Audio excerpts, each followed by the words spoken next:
These are the faces of people in our community. People you may know. Maybe you've passed in the grocery store or waited in line with them. Your kids may have gone to school with them. They are also the faces of people who have experienced a devastating tragedy. They turn to a nonprofit charity organization that promised to rally the community to support them in their time of need. We, the community, responded. So what went wrong?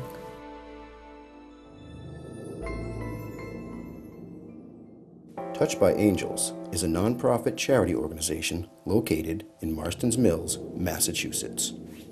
Their mission is to assist middle-income families with children who find themselves in the wake of a tragedy and cannot get assistance from community resources. We spoke with co-founder and former vice president of Touched by Angels, Dawn Hand.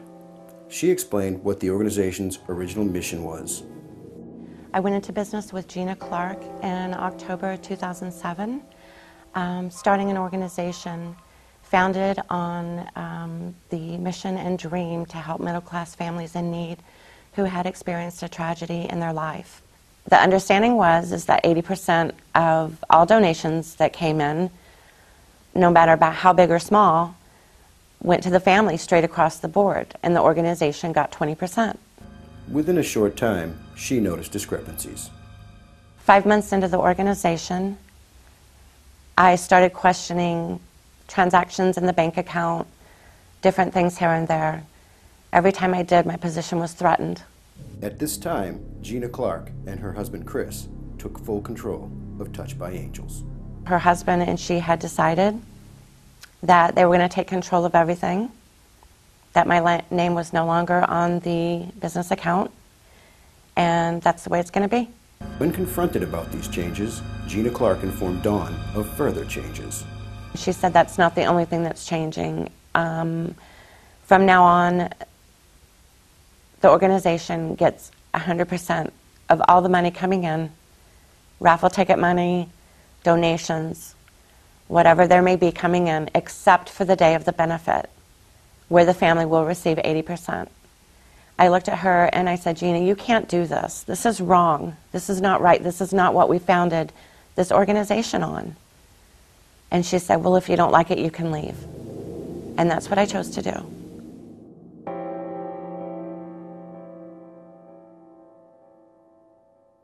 Four months later, Touched by Angels signed a contract with the Finn family, indicating that they would be the August 2008 Touched by Angel family. The contract also stated that 80% of the monetary donations made on their behalf, admission into the benefit, and auction proceeds would be distributed directly to their financial needs and/or medical bills.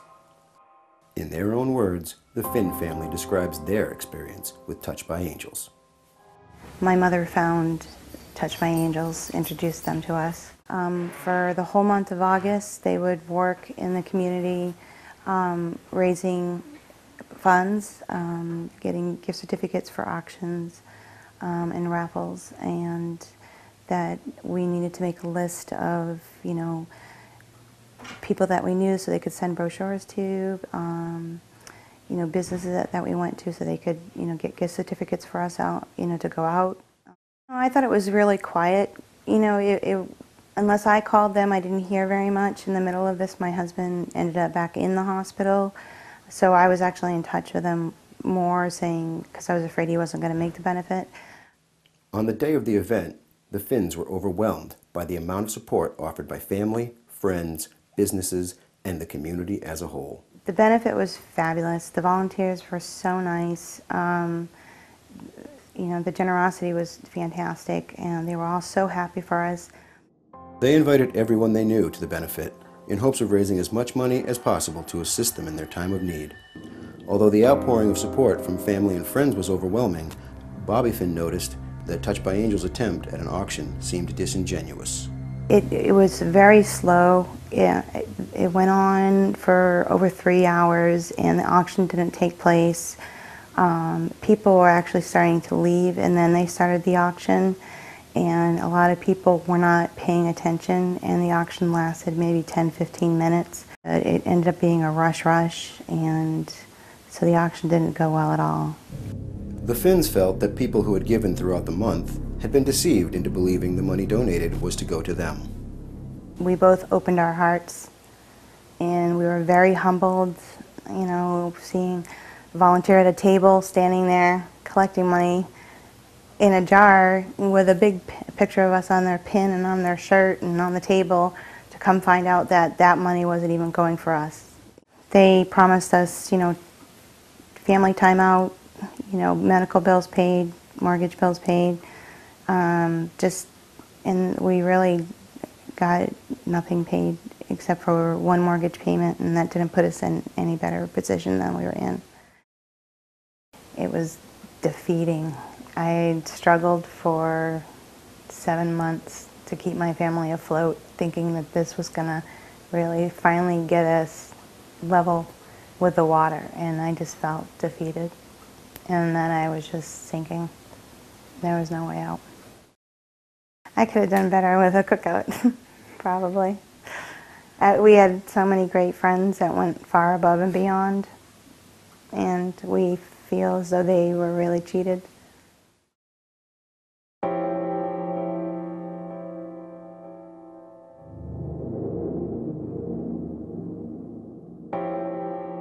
I was extremely embarrassed. Like I said, when you guys called yesterday, it was a resurfacing of some really deep-rooted embarrassment and shame that I felt. And I was the person being helped, and that's not how people in need should feel. This was presented to me as, it was very humbling. Most definitely, it was the most humbling thing after what I went through, falling and injuring my leg, putting my family through some really tough times this past 2 years as a result of this fall. It was a lot for me to say, okay, let's accept this help. There's people reaching out to us, and that's a hard thing to do, to accept help. Sometimes you just want to do it yourself. So,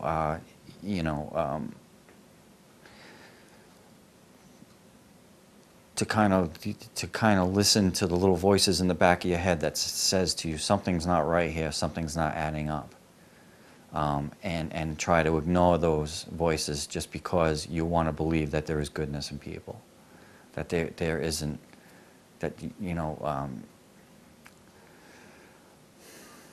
that people in need should be able to feel okay about being helped and not have their guard up. It took all of that time up till now for me to gain my composure and come full circle with this idea that regardless of what the Clarks have done to us, and it is the deepest, darkest, most negative thing that can happen to such open-hearted and loving people, meaning the people who helped us out and helped all other families involved. You can't take that away from us, that the people, our family, our loved ones, they all got involved and came to this function to help us out because we were in a time of need. And regardless of how angry you want to get with this, never forget where their hearts were when they were present in supporting this family. Meaning